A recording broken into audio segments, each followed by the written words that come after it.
Good afternoon. Freddy Vazquez here with Basement Politics Unfiltered. This is a special. You be the judge.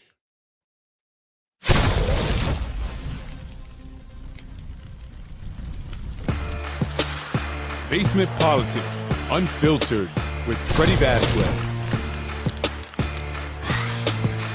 Today's Sunday special episode is You Be the Judge.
Good afternoon. It's Freddy Vazquez. This is Basement Politics Unfiltered. Special episode that I decided to do actually after getting some information earlier today. And what's interesting about this piece of information, and this is how the universe works, is that I saw a post yesterday, in fact, by Lorraine Lopez. Lorraine Lopez is very involved, very active in the political scene here in the city of Yonkers. Has been for a very long time. Has worked with Phil McCone. And she supports a lot of candidates, and she attends a lot of the events that many of the candidates put on. Specifically, candidates like, or I should say elected officials, like Tasha Diaz, Majority Leader, John Rubo, Majority Whip. No, Minority Whip. What is it? Majority Whip. Majority Whip. And others. And so she put up a post. It was on Instagram, and it was in support of the judge that was recently appointed by Mike Spano, the mayor, to replace Judge Quinones, who vacated the position here in Yonkers City Court judge. Now, already that started with a bunch of controversy because initially the person that was chosen was Tom Daly. There was actually a long list of people. In fact, I believe the list was as long as maybe 10, 15 people that they narrowed it down to. And then ultimately that list was narrowed down to 5. Tom Daly being one of the 5, and that was announced. However, on the day it came to the swearing in, early morning, it was announced that Judge Aydah Medina would be appointed to the position. She was not in the list of 5 or even in the list of 15. Now, I did a podcast earlier regarding this, and there's a gentleman by the name of Nick Speranza, an attorney with legal aid. He is a public defender there who actually was working underneath, Aydah Medina. Judge Medina was his boss over at legal aid. She was the region chief. So I learned that after the fact, or during the podcast, in fact, that that was the case. Now, why is that even something I mentioned? Well, initially, Nick Speranza wanted the position that was left vacant by Judge Quinones. He reached out to party elders, party leaders in the Democratic Party, and announced his intent to run. However, that was not received well. He was told it was not his turn. And again, this is something that I've mentioned recently in the last podcast or a couple podcasts ago I did on Mike Breen, where he mentions this waiting your turn business here in our electoral process in a magazine, WAG magazine, in which he did an article. And he mentions that in 2003, he intended on running. However, he was told that it was not his turn. So he backed out. I have heard this before, and I mentioned this in earlier episodes of the podcast about the line system here in the city of Yonkers when it comes to wanting to run for political office. So Nick Speranza wants to throw his hat in the ring. He reaches out to party elders, specifically chairman of Democratic Party, Tom Meier, who is also commissioner of DPW. However, they told him that no, you cannot run now.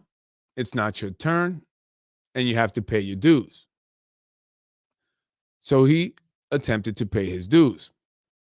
He went to events, donated to candidates that were being sponsored and endorsed by the party, and tried to do what he could to support and pay his dues. However, that was not good enough. And he soon realized that it did not matter because what mattered was what those who are in the party who made the decision already had in mind. And being someone who was not going to be told, you can't run because I said so, Nick decided to run. And that's when he went and got signs and he posted them up. Immediately, that drew retaliation from individuals within the party. And it affected not just Nick, it affected his brother, who works over at DPW.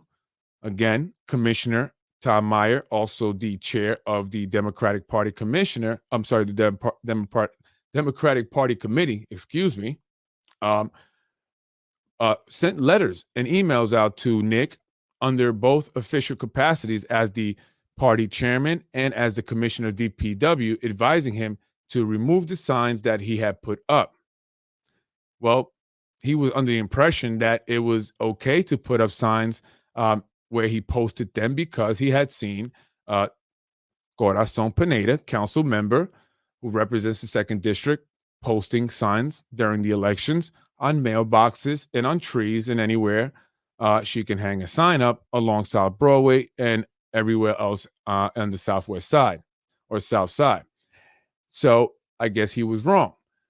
He received these letters, but he realized that it was not about the signs, but more about discouraging him to run. That's when the surprise happened, and Aydah Medina was announced that she would be appointed by the mayor to the position, to the surprise of many. Aydah was not on the list.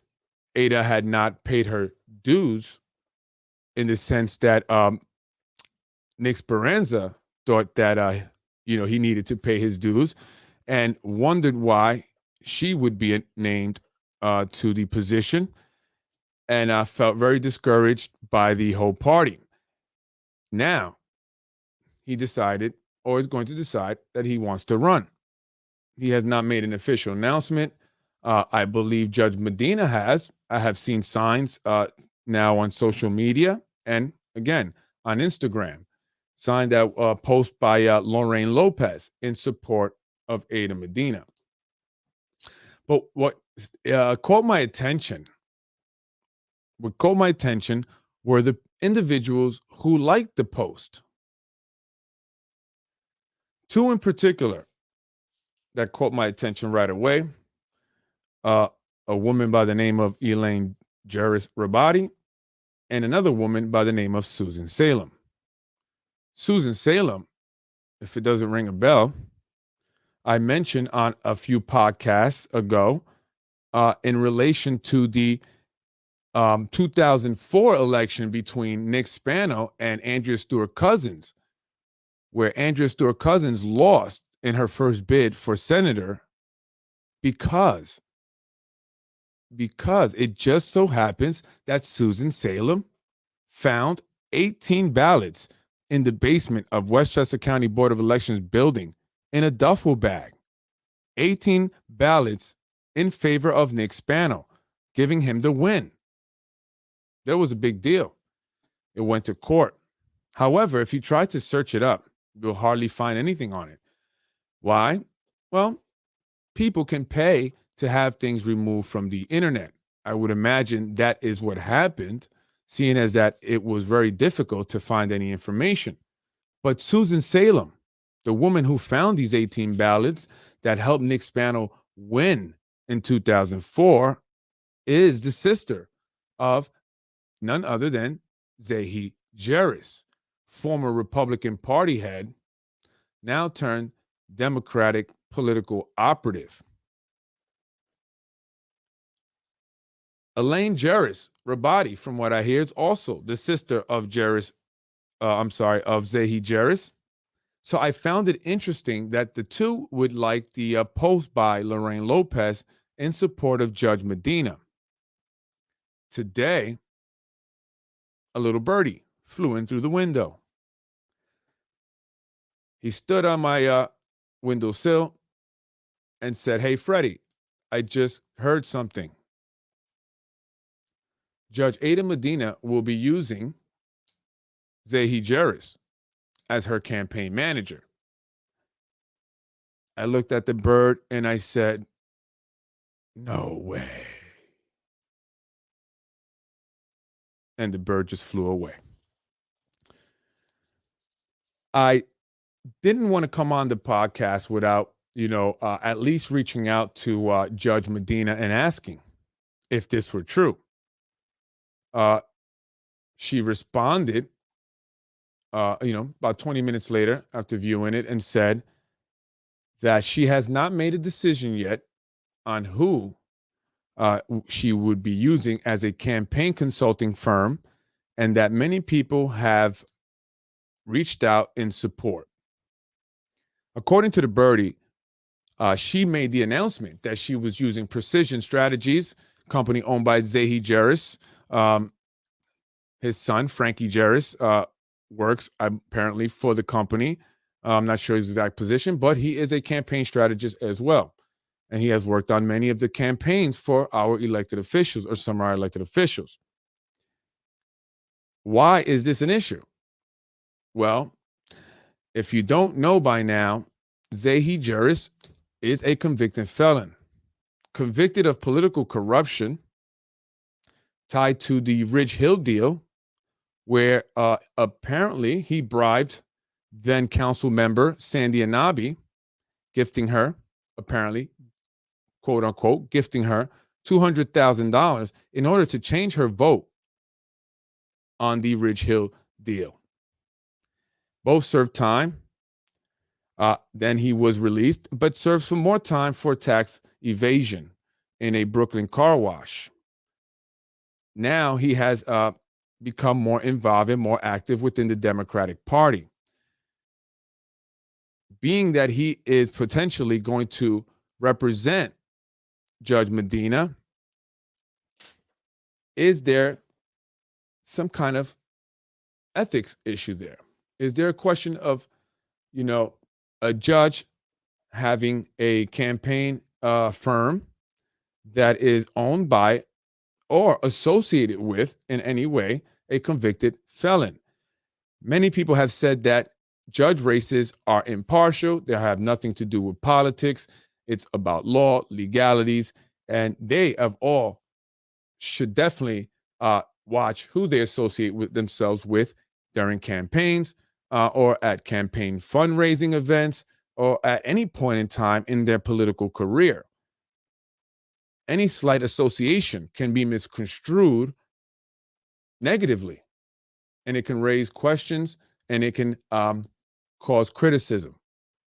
Now, I'm not accusing or making any accusations. I'm simply reporting information that I have heard Again, this was not confirmed by Judge Medina, as she says she has not made a decision, but she did not deny the possibility. If that is the case, does this change anything? Does this change the way you may view a candidate if they are associated with someone who has been convicted of a felon, particularly of political corruption? Does this change your opinion about this individual? Why was Aydah Medina also chosen if she was not one of the 5 candidates that were being considered for the position? Many say she was chosen because she is a Latina, a woman, and she was also Nick Speranza's supervisor or boss over at Legal Aid in White Plains. It was all an attempt to block Nick Speranza from becoming the next city court judge. While using a Latina and a woman is a strategy that seems to have been concocted by the Jarris campaign consulting firm. It's a strategy, if you haven't noticed, is one that has been used recently in our elections here in the city of Yonkers.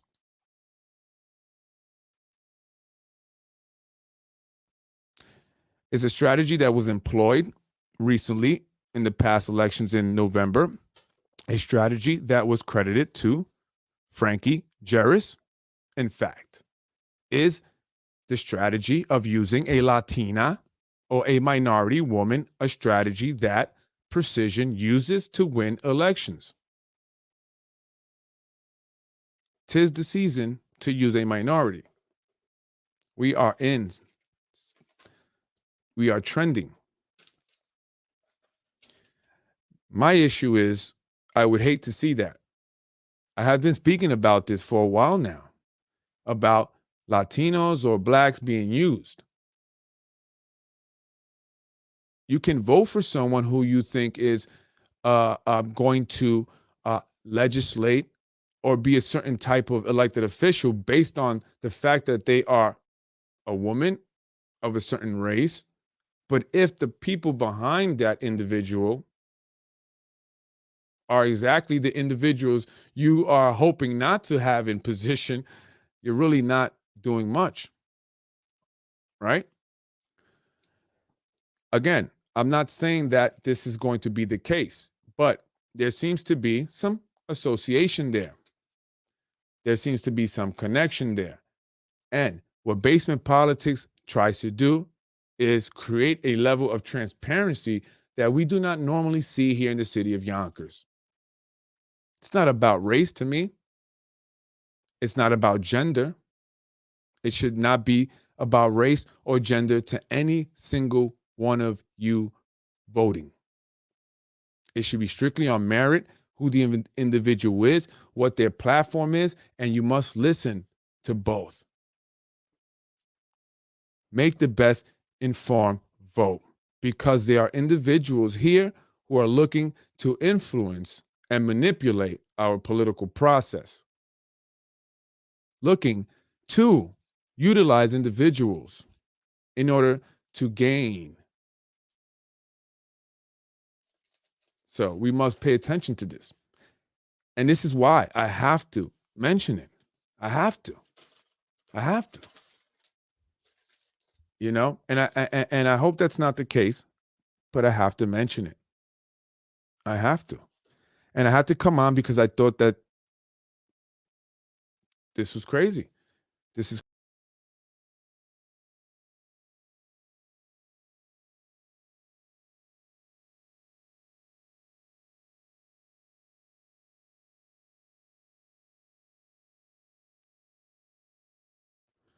I don't know if I went off there for a second. Excuse me. I have a touch screen.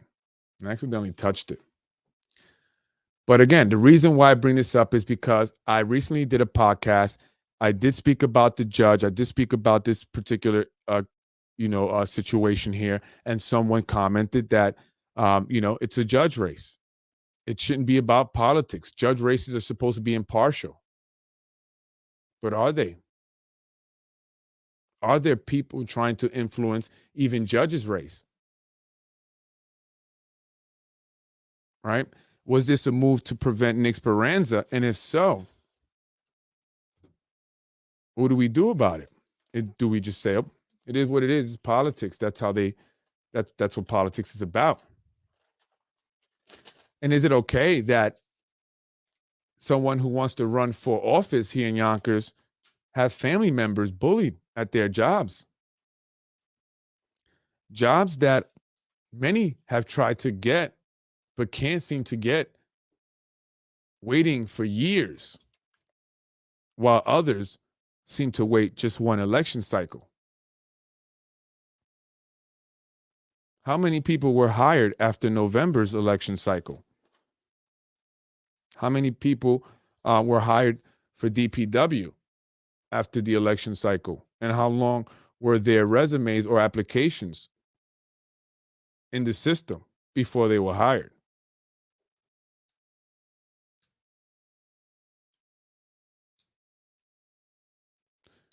Is Tom Meier, head of the Democratic Party here in Yonkers, also chairman of DPW, able to offer positions for those who support their candidates of choice, business owners who are willing to put up big signs on their businesses? Just because you got a business doesn't mean you can't use a job.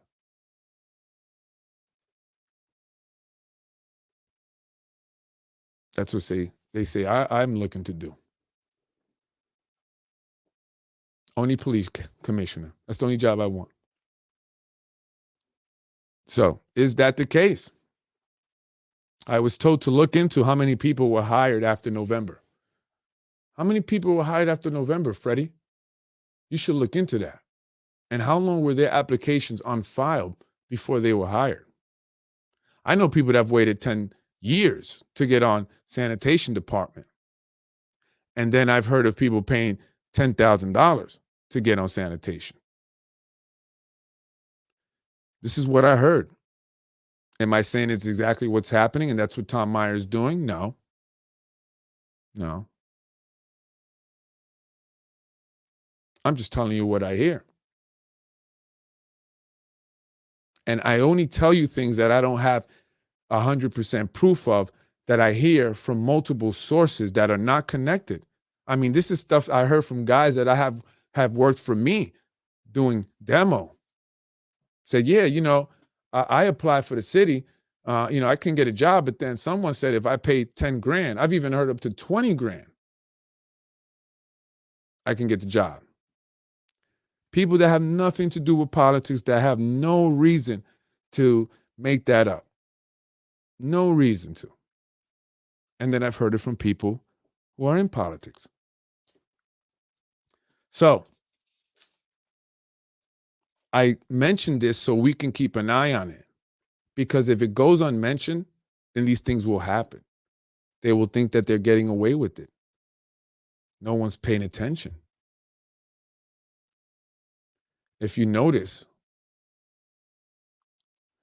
the elected officials that support the judge, they have a connection to Mr. Jarris. In fact, the individual that made the post on Instagram has a connection to Mr. Jarris. And in fact, the last time I saw Mr. Jarris, it was at a Tasha Diaz fundraising event. So pay attention. Pay attention. This is not about, Judge Medina specifically. Absolutely not. This is about the system and the way that it operates. And I am trying to, if you don't already know, shed light on that system and how that system operates. And by the way, if you go to Council Member John Rubel's LinkedIn page, he does mention a perfect solution. From what I'm understanding, it's a credit card processing company. They process credit card payments. By the way, I found a company called Gateway something. It's it's a company, and when you go to their website, on it reads a perfect solution for offshore credit card processing transaction. True story.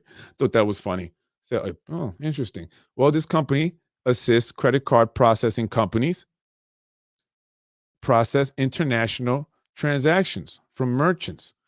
They are located offshore. Just saying. Just saying. Thought that was an interesting thing. But anyway, yeah, that's my special, really quick. I want to go on half hour, 25 minutes, and mention this that I'm hearing today. Apparently, Zahi is so good at campaign strategizing that people are just willing to risk the association in order to win. Again, that has not been confirmed. That has not been confirmed. And according to Judge Medina, I did reach out. She said that she has not made the decision yet of who she will use as a campaign strategist, a campaign manager. A lot of people want to support. I was hoping for no, definitely not. Not at all. But again, that doesn't mean that yes, either. You can make your own assumptions from there. Again, I've also seen individuals who are associated with Zahi Jeris liking posts in support of her campaign ads. So, there is an association there with Mr. Jeris and Tom Meier, definitely in the Democratic Party.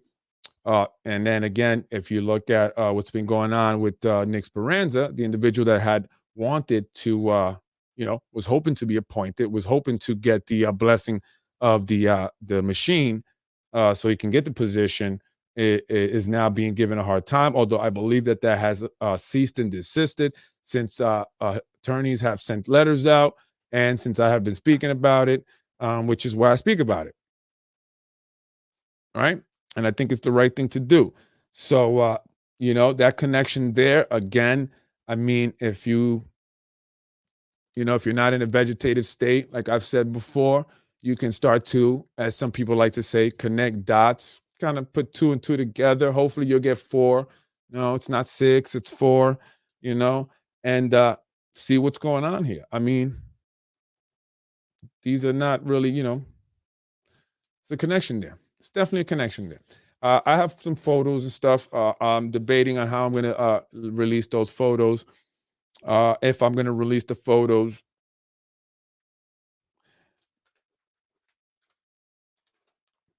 it just depends. It just depends. It depends. It depends. Depends if I have the time. If I have the time. Sometimes I get busy working, running my businesses. If I have the time. Anyway, who is Nick Speranza? Yeah, he's a public defender, experienced trial lawyer who has worked under Aydah Medina over at Legal Aid. Right, and again, the story is that he wanted to run for, or he wanted to, he threw his hat in the ring for the position that was left open by Judge Quinones for City Court Judge here in Yonkers. He didn't, get the blessing of the party. They wanted him to wait in line, wait his turn, pay his dues. Right. He thought that he was doing that. Apparently he wasn't. Then he got the surprise. Judge Aydah Medina, his boss, was going to be named as the city court judge to replace Judge Quinones. Now, they will be facing off this June in the primaries. It's going to be good. I'm going to be all over it. All over it. Unless I'm too busy. Unless I'm very busy. But if I'm not, I'm going to be all over it. All over it. See how busy I am this summer.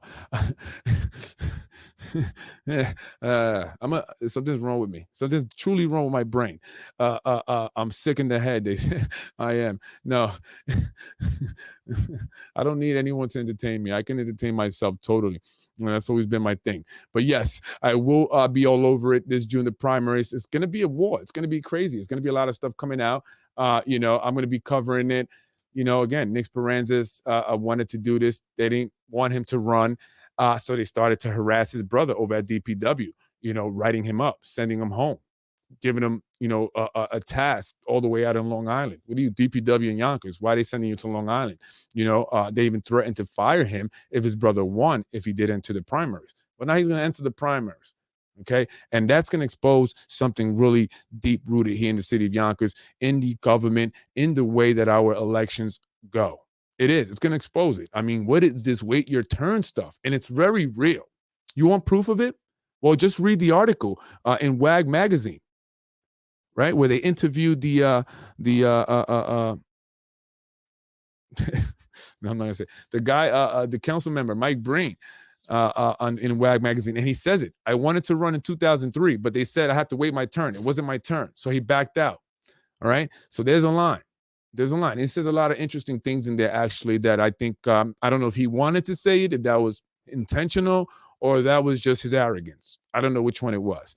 But he talked about his limo company going under after 35 years, blaming Uber, and how he's making politics his career. And if that doesn't, go any further after this, term, that he's going to focus on his wife's real estate career. Wow. Really? Real estate? Man, how did you get that idea? Actually, in fact, I think, yes, his wife, actually, someone told me, sold the house that the mayor lives in now. She sold it for the former mayor and represented both parties, so got a double commission, a whopping lot of money. So that's it there, folks. So, yeah, it's going to be interesting, this primary. Pay attention. Pay attention. It's going to be a lot of things going on. I'm going to be all over it. I'm going to be covering it because that's what I do. I'm Freddy Vazquez. Tune in tonight because I will be back. This was a quick special. I just wanted to mention that because I was like, oh, my God, really? This is real? She announced that she was going to be using precision? Say Jared? No way. No way. No way. That's like. I don't think you were. You know what I'm saying? I was raised in housing. I don't think you. That's like one of those moments when you're like, what? Is this really happening? Like when that guy, the connector, tried to connect with me. I'm like, what? Is this really happening? So I did reach out, to be fair. She said, hasn't made a decision yet. So I'm assuming he may be in the running. Are they in the running to be the consulting firm? No, it's a bad move. It's a bad move. It's a bad move. Don't associate yourself because I'm going to be all over it. Wins. Freddy wins. Fatality. All over it. And you don't want that.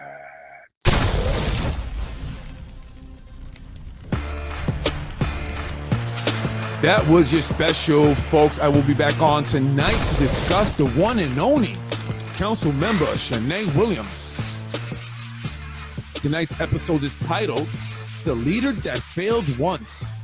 Yes, that's right, folks. We'll talk about about her first and one and only failure in her 30-so years of existence. We'll also talk about her position in the Community and Mental Health Services Committee. She is the chairperson. So what are they doing?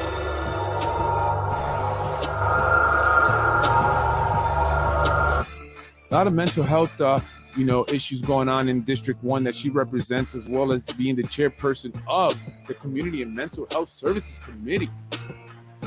I just don't see enough being done. They do get a stipend for each of these committees. What are you getting paid for? Let's talk about it tonight, folks, at 9 o'clock on the dot. The show, Freddy Vazquez. This is Basement Politics. You know how I do. No!